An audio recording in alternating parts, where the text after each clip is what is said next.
Welcome back to another 1+1 episode. I'm not sure about you guys, but this is certainly something I look forward to every week. I'm your host, Joylyn Paris, and thanks for joining. For those of you joining us for the very first time, 1+1 features successful Vincentian entrepreneurs. You know, these are the people we see on the street one or two times, and we might hear a thing or two about them. But what's their story? What's the real story behind their success? How hard did they have to work to get to where they are today? These are the things we want to know. So this is definitely the place to be. This show is all about the challenges and the rewards of entrepreneurship.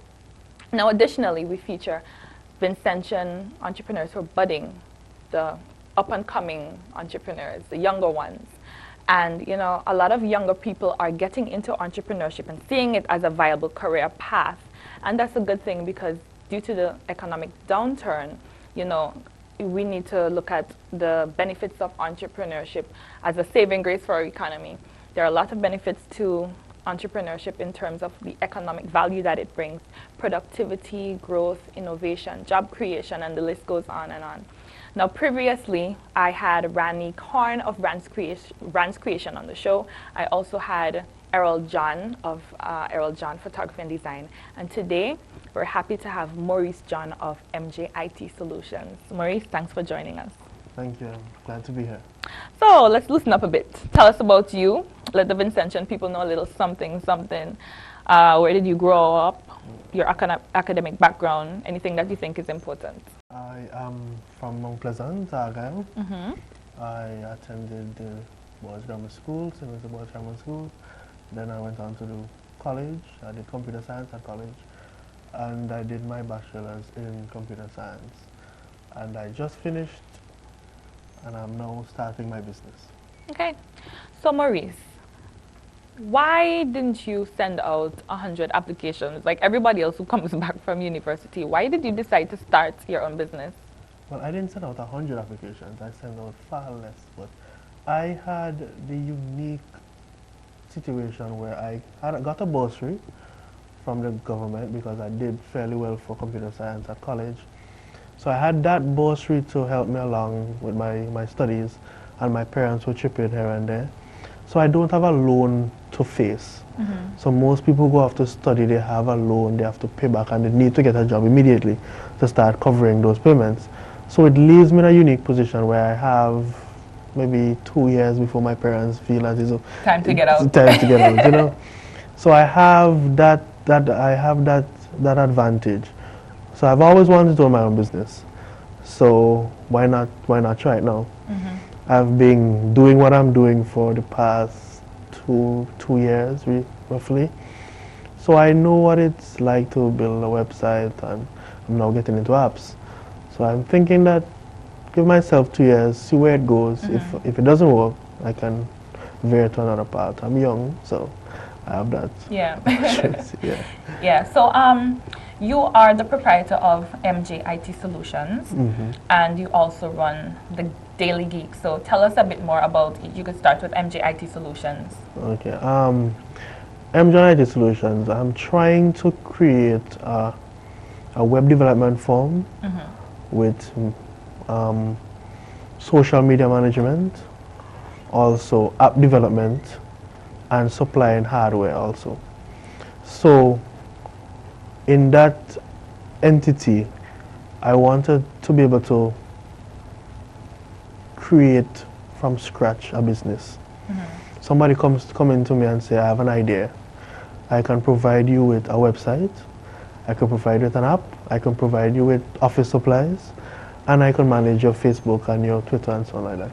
So it's a complete package if you really want to start a business, an online business or a physical business. But Daily Geek is a tech blog. Me and Janica John, we started it when we were actually studying for an exam actually. And we always had some very interesting discussions / arguments.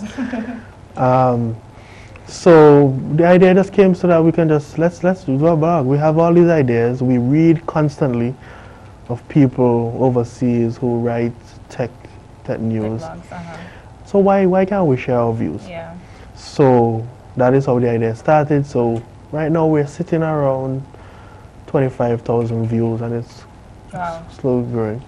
And we added Delano Rogers to the team.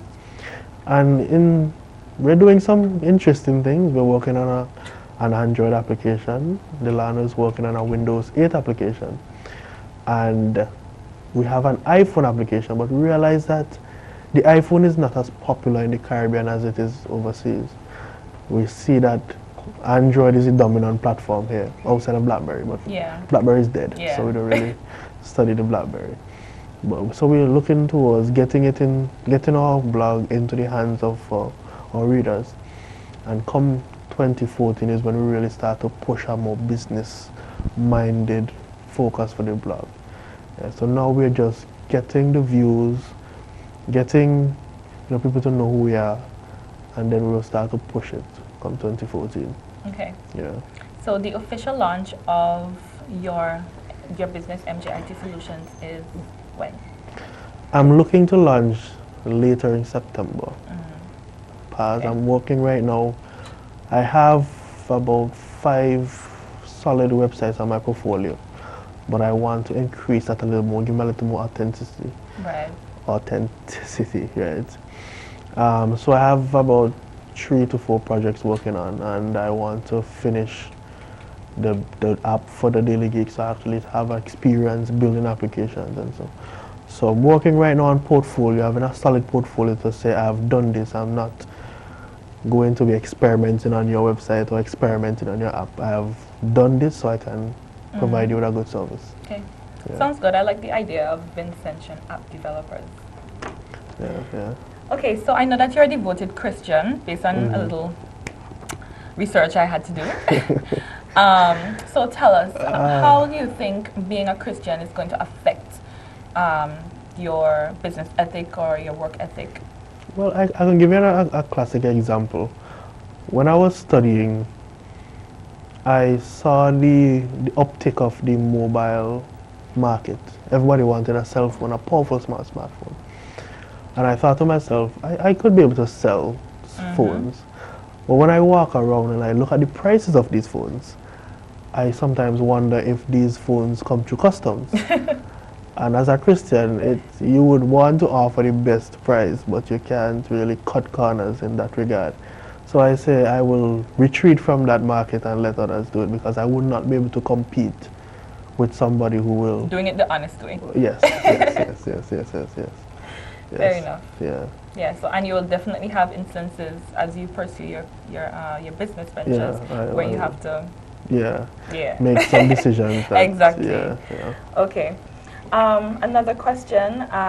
Tell us about yourself as an entrepreneur. Is MJIT Solutions the only thing you plan on working on, or you see yourself working on other projects in the future? It's going to be a focus for now. For now. But I think that when I really examine the entire global market in terms of app development, I don't know if you ever heard about Candy Crush. It's a game that everybody's addicted to. Yeah, Facebook. The recent numbers for Candy Crush is that they are the top performing app in the entire ecosystem.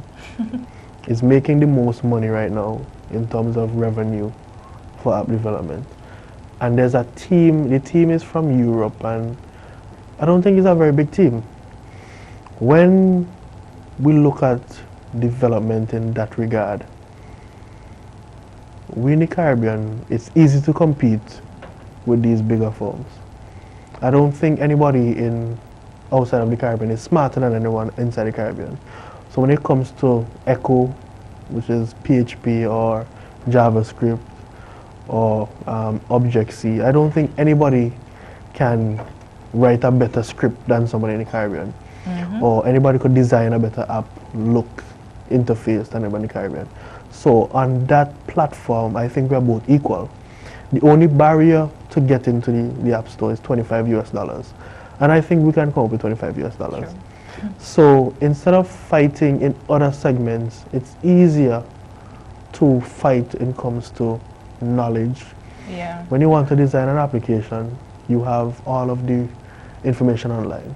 I can go today and sit down with a book or go on GitHub and find projects where I can learn just like everybody else. Just like everybody else. So if we have that unique opportunity to compete with a very low entrance, $25 US, why not? Why not do it? Why not do it? So that's my thoughts. So Vincent Jones, there's nothing stopping us. We can compete with everybody else. The internet is there when it comes to technology. The internet is at your disposal. Use it and find $25 and just you're on your way. You're good to go. Okay, so nobody is better than us or has a big competitive edge. We have the same resources that they do, and so we can do it. So as a full-time entrepreneur, you are not, at least not at startup, guaranteed a check at the end of the month. Is that an issue? When I was doing e-commerce with my lecturer, Paul Walcott, he would start the class, the first class he would ask, what do you want to do after UE? And everybody will go around and they will say what they want to do. And I would say I want to own my own business. And he asked me, are you prepared to not make any money when you're starting out? And he went on to say, in the first 2 years, businesses generally don't make money unless you have a magic formula that picks up right away. So being able to be frustrated when a month pass and you make nothing, I think that's the most challenging thing. Lucky for me, I still live at home. So if I don't make any money, I can say, Mom, Dad, I need $20. Give me a $5 now. Yeah. So and I have loving parents who will give me the $20.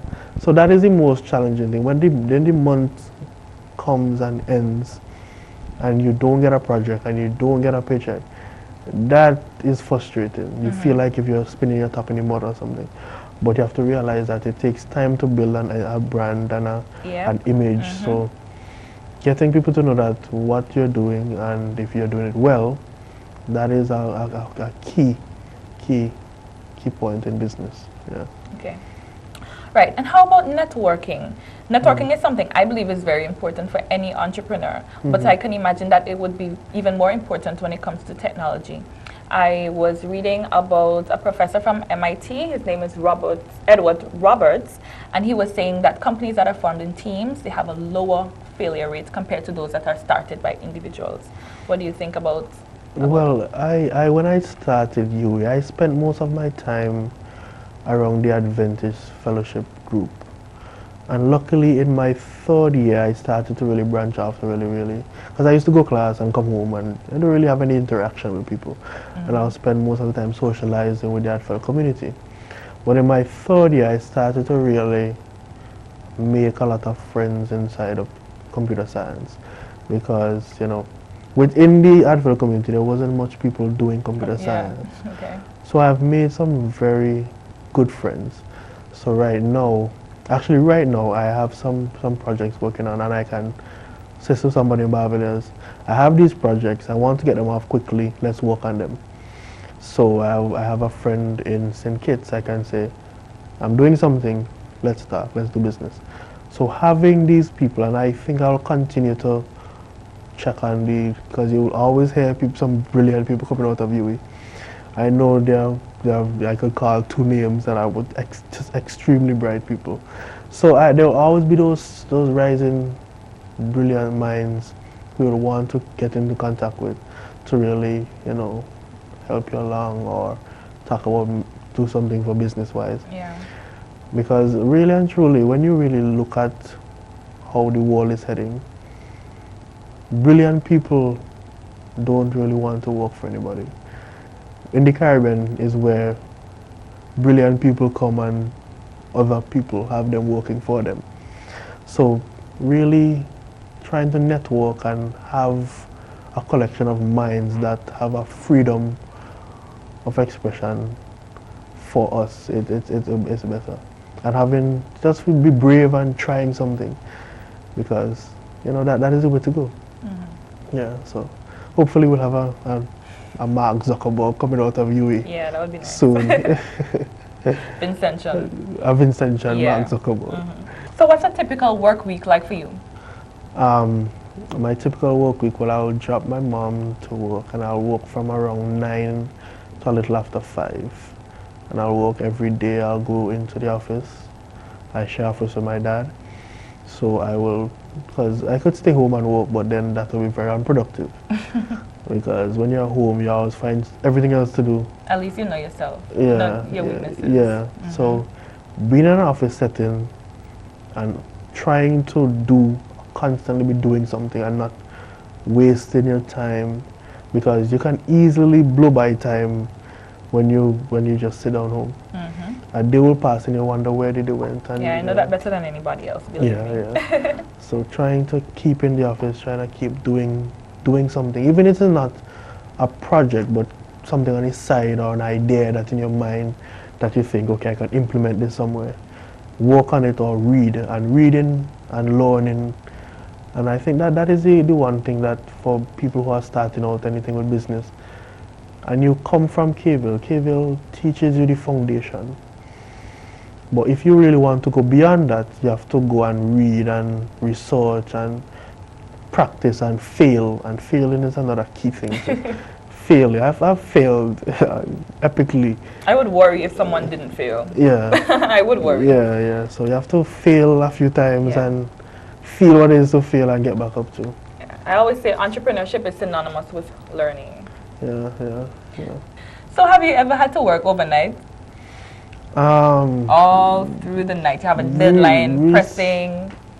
Recently, I was working on the Daily Geek app, and I had a deadline in my mind that I wanted to get it on the store by, I think it was Wednesday. And I think on the Monday night, I started to do some coding, and I was failing. So I had to work on it until I finally get it to run. Now I know there are memes on Facebook and Life of a Programmer where it works, and then it fails, and then you pull out your hair, and then it works, and like, oh my gosh, thank you. So that was my night, and I normally, when I come home from work, I will take some time, do some coding, and then maybe watch a television show or something.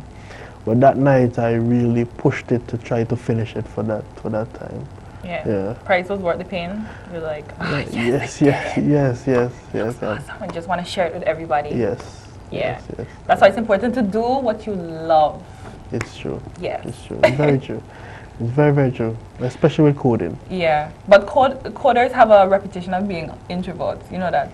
Well, I'm not. I'm far from an introvert. I like to talk. Like, I've seen a picture with this guy. He has a sheet over him, and he's just like... Coding. Well, that's his life. That is the thing. Coders are introverts. I'm average coder, but I try. That's the difference between somebody who is just naturally brilliant.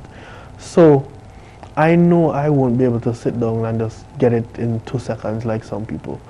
But I would sit down and I'll take my time. I'll do the reading, and I like to read about all of these stuff. So I'll read it. I'll try, fail, until I get it. I might not get it in 5 minutes, I might not get it in 2 hours, but if I get it in a day, I still get it, right? So I won't say I'm one of those introvert coders who sit down in the basement all night coding, but I know that to try to get it done, you have to really try. It starts with trying. Yeah. Yeah. So do you have any advice for anyone who might not, it doesn't have to be technology, but they just want to start something? Any area of business, they just want to start their own business. Do you have any advice that you might want to give them? Well, I think with the idea of entrepreneurship, I think is misunderstood. There are, for me, 2 types of entrepreneurs. There are entrepreneurs who are complete and entrepreneurs that are incomplete. The incomplete ones are those who have a skill but don't know how to market themselves, don't know how to draft a business plan. But as long as you have a skill, I find that you're an entrepreneur. If you can do something with your hand or with your mind, you're an entrepreneur. But the complete entrepreneurs would be good at something, they know how to market themselves, they know how to draft a business plan, they know who to talk to.